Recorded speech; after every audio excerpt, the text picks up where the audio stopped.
My name is Sheila, and if there's one thing you should know about me right off the bat, it's that I grew up surrounded by books. More than just stacks of them at home, my dad managed a big publishing house, and ever since I was a little girl, I'd tag along with him to work whenever I got the chance. Got your nose stuck in a book again? Dad would joke every time he found me curled up in some corner of his office, deep into whatever I could get my hands on. Yeah, and I bet I can read more books than you this month.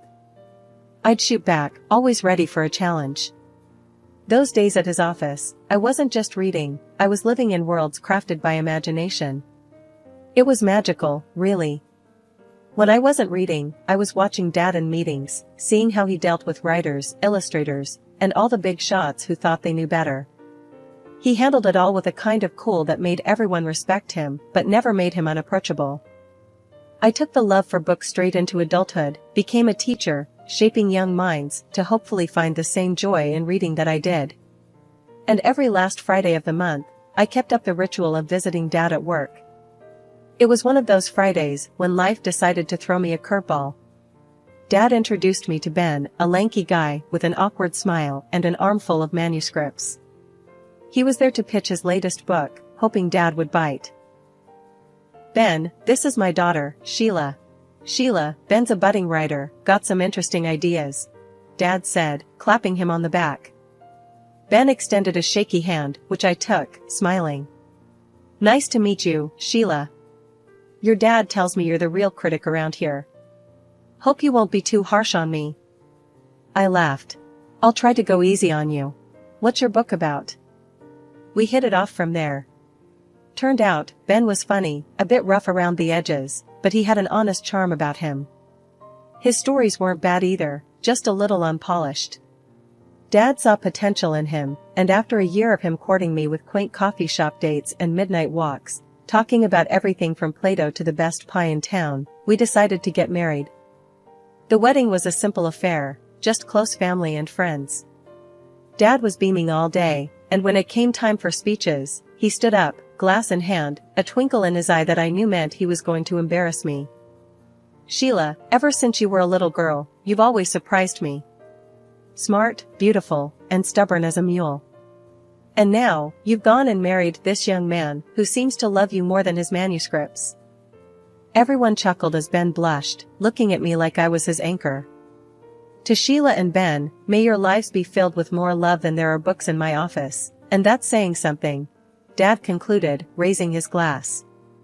Life with Ben started like a fairy tale, but fairy tales don't tell you about the bills and the late nights worrying about how to make ends meet.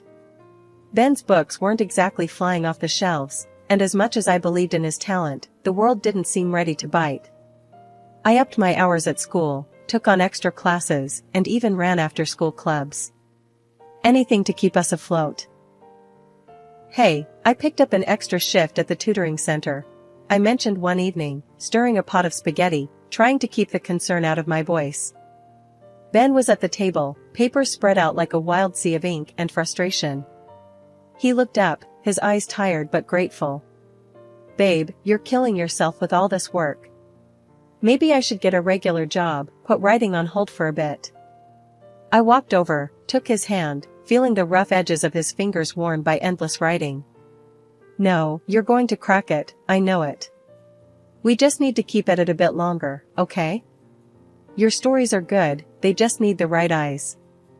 He squeezed my hand, a silent thank you hanging between us. That night we ate dinner late, talking about his latest manuscript that just couldn't find a home. One day, Dad dropped by, something that wasn't unusual, but the look on his face was. He had that "I've got an idea" expression that usually meant things were about to get interesting. Ben, have you ever thought about writing for kids? I mean, Sheila here has all the inside scoop, spending her days with them.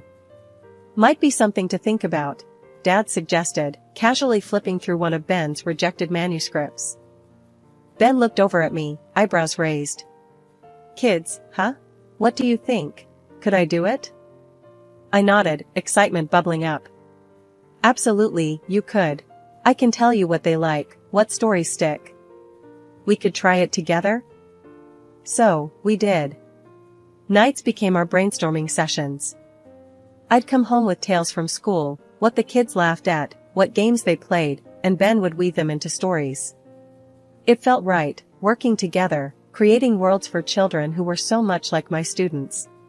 The days rolled into months, and our first children's book took shape, a story about a mischievous raccoon with a heart of gold.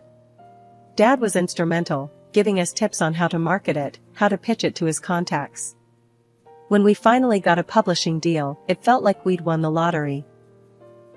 "Here's to Rocky Raccoon, may he be the first of many," Ben toasted, holding up his beer one night in our little kitchen that suddenly seemed too small for our growing dreams. "To Rocky," I echoed, my heart full, thinking maybe, just maybe, we'd turned a corner. Rocky Raccoon was just the beginning. After the first book hit the shelves and kids went nuts for it, Ben and I knew we had something special. We buckled down, turning out stories faster than you'd believe. Our little office at home became a workshop of dreams, paper everywhere, ideas scrawled on walls, and endless cups of coffee. One evening, as we were knee-deep in our third book, Ben tossed his pen down and stretched. "Can you believe this, Sheila? From barely paying the bills to signing autographs at book fairs. It's nuts." I laughed, tossing a crumpled paper ball at him. "We're not quite J.K. Rowling yet, but yeah, it's wild. Kids are actually dressing up as our characters for Halloween." Ben picked up the paper ball, shot a grin at me, and threw it back. "And to think, all this started with your idea to write for kids. You were right on the money." As our fame grew, so did the opportunities. Invitations to schools, interviews, even a TV spot. I was teaching less and writing more, which was a dream come true in its own way. Dad was over the moon, always bragging to anyone who'd listen. "Ben and Sheila, the dynamic duo. You guys are smashing it," Dad said one day, dropping by with a new contract from a big-name publisher. "They want a series, can you believe it? A whole series based on your characters." Ben, who was usually the cool one, nearly jumped out of his chair. "A series? That's big league, baby. Sheila, we've hit the jackpot." As our book series took off, our lives changed in ways we'd never imagined. We bought a new house with more space for our work, and every room felt like a piece of our success. Celebrations were frequent, with friends and family always eager to toast to our success. At one particularly lively party, with our closest friends raising glasses in our new living room, I took a moment to watch Ben, laughing and sharing stories. I felt a mix of pride and a twinge of fear. Were we ready for all this change? "Hey, you okay?" Ben noticed my quiet moment and sidled up beside me. "Yeah, it's a lot, isn't it? But good. Really good." I smiled, leaning into his side. He kissed my forehead, wrapping an arm around me. "It's more than good. It's everything we dreamed of. And I couldn't have done any of this without you, Sheila." Life got even more hectic, but in a way that made every busy moment worth it. Soon enough, I was cradling our newborn son, deciding to step away from teaching to focus on our family. With Ben's writing now more than enough to support us comfortably, I threw myself into being a mom and a collaborator on each new book. Even though I wasn't in the classroom, I kept my hand in education by channeling what I knew about kids into our stories. "Look at us, huh?" I said to Ben one night as we looked over our latest manuscript, the baby asleep in the next room. "Making books and raising a little boy. I think we're kind of superheroes." Ben laughed, pulling me close. "Yeah, superheroes who deal in diapers and dialogues. But I wouldn't have it any other way." The evening of Dad's 70th birthday was supposed to be a grand celebration, and it was. Held in one of the big fancy restaurants downtown with a buffet where everyone seemed to mingle effortlessly, except me, perhaps. As the night unfolded with laughter and the clinking of glasses, I couldn't help but notice Ben. He seemed unusually occupied, not with me or our son Jamie, who was now 17 and more into his phone than the party, but with a young woman whose laughter seemed a bit too loud, even over the buzz of party chatter. They were tucked away at a corner table, heads close, talking animatedly. Something inside me tightened. I tried to focus on my dad, who was busy being the life of the party, but my eyes kept darting back to Ben. Finally, I pulled Dad aside during a quieter moment. "Dad, who's that woman with Ben?" I tried to sound casual, but my voice betrayed a tinge of concern. "Oh, her?" Dad glanced over, following my gaze. "That's Lisa, the assistant editor at the publishing house. She's been working closely with Ben on his latest project." I nodded, feeling a lump form in my throat. They seemed to be getting along well. Dad gave me a reassuring pat on the shoulder. "It's all professional, honey. You know how these events are, just shop talk and networking." His tone was dismissive, but it did little to ease the nagging doubt in my heart. Pushing down the jealousy that bubbled up, I plastered a smile on my face and returned to the festivities. Relatives and important guests came over to congratulate Dad, pulling me into conversations and away from my spiraling thoughts. As the evening wore on, I found myself watching Ben and Lisa from across the room. They were laughing again, their heads tilted together in a way that looked far too intimate for a simple work discussion. Each laugh, each shared glance between them felt like a small puncture to my heart. "Let's get some fresh air," I suggested to Jamie, needing an escape from the stifling atmosphere. Outside, the cool night air felt like a balm. Jamie and I leaned against the railing, overlooking the city lights. He talked about school, his friends, and his plans for college, normal things that felt grounding in that moment. "Thanks for being here with me, Jamie. I needed this," I told him as we headed back inside. "Anytime, Mom. You know I've got your back," he replied, bumping his shoulder against mine playfully. We re-entered the party, my resolve strengthened. I would enjoy the evening for Dad's sake, for Jamie's. As for Ben and whatever was happening there, I would deal with it later, when the music stopped and the guests went home. After returning from some fresh air with Jamie, I couldn't shake off the uneasy feeling that had settled over me. As much as I tried to focus on the celebration, my eyes inevitably wandered to where Ben was still chatting animatedly with Lisa. It was like watching a play where you already knew the tragic ending, but you couldn't leave your seat. Determined not to let this spoil the entire evening, I tried to mingle. Yet, every laugh and snippet of music seemed to echo with underlying tension for me. Finally, I decided to head to the ladies' room to freshen up, perhaps clear my head. That's when it happened. As I walked down the quiet hallway towards the restrooms, the muffled sound of voices stopped me dead in my tracks. The door to one of the private dining rooms was ajar, and through the crack, I saw Ben and Lisa. They weren't just talking, they were in an embrace, kissing like two teenagers, hidden away from prying eyes. My heart hammered against my chest so hard I thought it might burst. Anger, shock, and a profound sense of betrayal swirled inside me. I felt rooted to the spot, hidden by the shadow of a decorative plant. Just then, their conversation floated out, clear and sharp. "We need to figure this out, Ben. Once your book launches, we'll have enough to start fresh. Just you and me," Lisa whispered, her voice thick with emotion. Ben's reply was a low murmur, but his words were like daggers. I know. I just need a bit more time to sort things out with Sheila. It's complicated with Jamie and everything." The cold reality of their plans hit me hard. I was supposed to be his partner, his wife, yet here he was, planning a future with someone else as if our years together meant nothing. Feeling like I might get sick, I pushed off the wall and stumbled into the restroom. Inside, I leaned against the cool tile, my reflection in the mirror a stark reminder of the fool I had been. Tears threatened, but I willed them back. Crying wasn't going to help, I needed to think.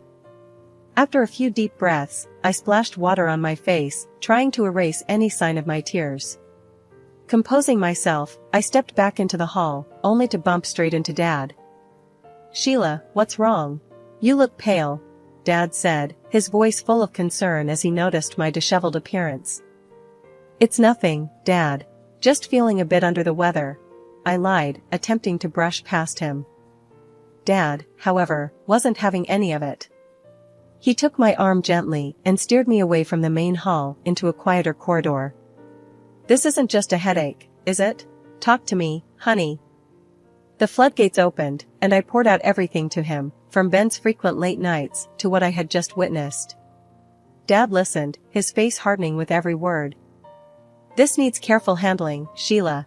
We'll sort it out, don't you worry," he assured me, his tone firm yet soothing. "Let's meet at the detective's office tomorrow.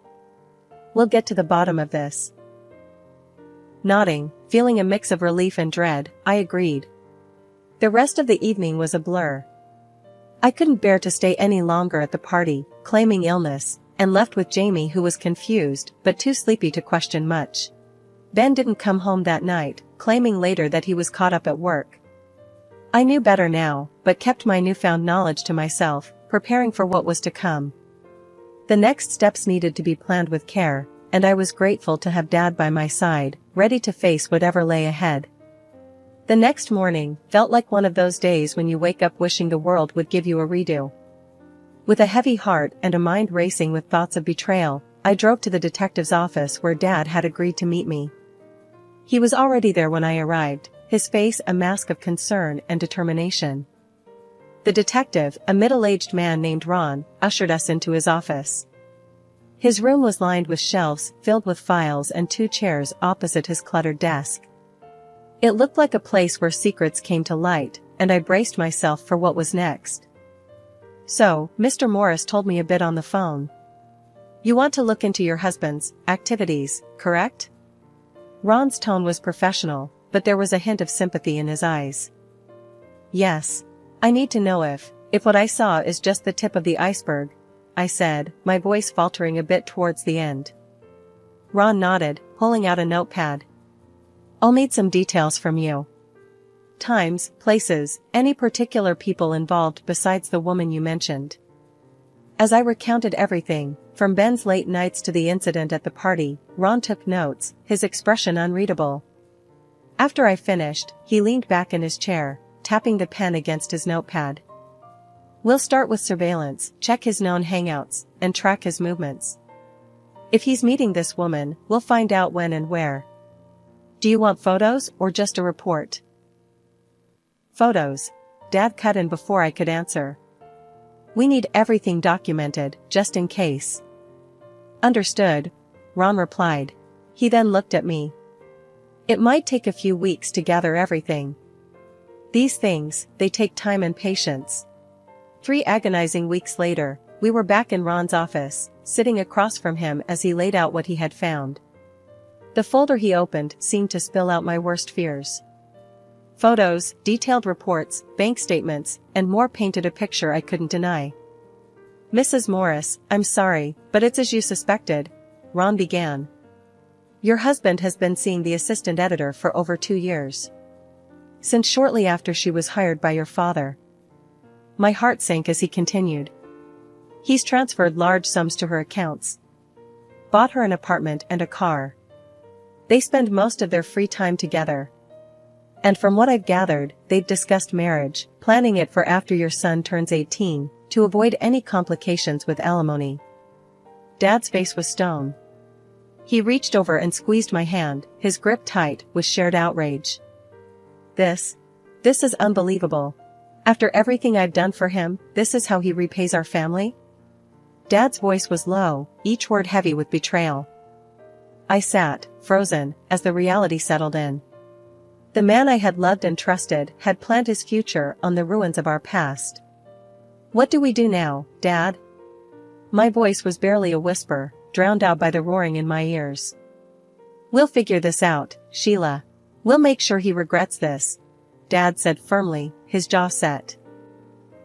Dad had invited Ben, me, and Lisa, the assistant editor, to our family home under the guise of discussing a new book.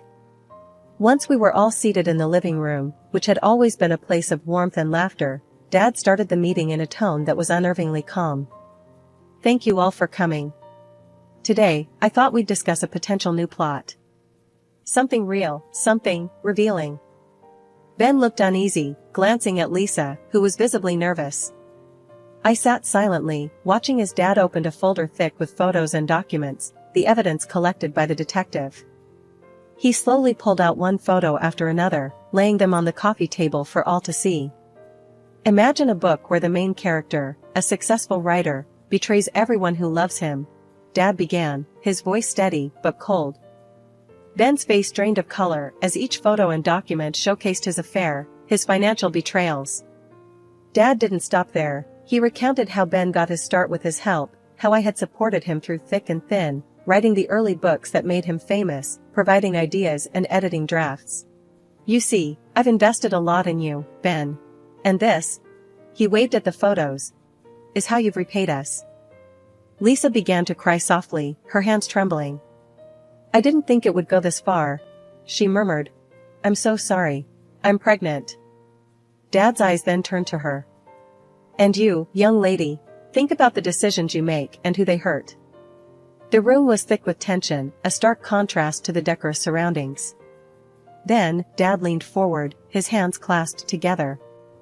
I can make a few calls right now, to some very influential friends in the publishing world. What do you think would happen to your career then, Ben? Ben was shaking, his voice barely audible. Please, I made a mistake. That's not enough, Ben, I said, my voice firmer than I felt. I slid the divorce papers across the table. Sign these. They state that all assets stay with me, as do the rights to our books. Lisa gasped, clutching her stomach. Please, don't leave me with nothing. I looked at her, my heart hardening against the betrayal, but softening at her plight. I'll leave you the apartment Ben bought you. That's more than generous, all things considered. She nodded quickly, wiping her tears, and signed the papers. Ben tried to argue, his eyes darting from the documents to Dad's stern face. This isn't fair. I deserve. Dad picked up his phone, holding it menacingly. Do I need to make those calls, Ben? Defeated, Ben signed the papers, his hands trembling as he realized the full extent of his losses. Once the door closed behind them, the silence was almost deafening. Dad turned to me, his expression softening. Sheila, let's focus on a fresh start now. You and Jamie need something better, something new.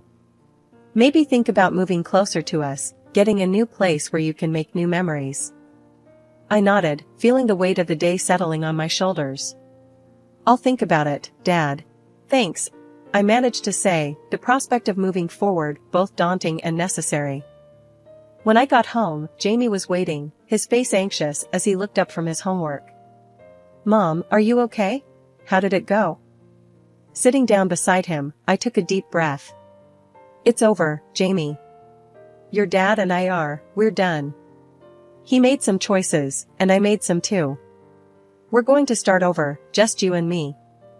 Jamie reached out, taking my hand, his support immediate and firm. I'm with you, Mom. It's been rough, but I know you did the right thing. Let's just move on, together. Over the next few weeks, we talked a lot about our next steps. Dad's suggestion to move closer kept playing in my mind. The idea of a fresh start grew on me, and soon, Jamie and I began looking for a new place, somewhere closer to my parents, somewhere we could build a new life. Finding the right house took time, but when we did, it felt right, a cozy place not too far from my parents, but still our own. As we settled in, I returned to teaching. Walking back into the school, seeing the children's faces light up, hearing their laughter and excitement, reminded me why I loved my job so much. These kids, with their endless curiosity and resilience, helped me find my own strength again. Life started to find a rhythm again, a new normal that was different but fulfilling. Jamie thrived, diving into his studies and eventually heading off to university. His resolve and support never wavered, anchoring me through the changes. One evening, as I sat on the porch of our new home, watching the sunset, Dad came over, sitting beside me. You've done well, Sheila. I'm proud of you. Thanks, Dad. It hasn't been easy, but it feels right. Starting over, being here, close to you and Mom, it's given us both a chance to heal and grow. He nodded, looking out over the yard. Life throws some tough lessons our way, but how we come out of them, that's what defines us. As we sat there, the tranquility of the evening wrapping around us, I felt a peace I hadn't known in a long time. Yes, the road had been unimaginably hard, but here we were, stronger and together. The love of my family and the joy of my work with the children filled my days. I had found my way back to happiness, back to a life where I could thrive.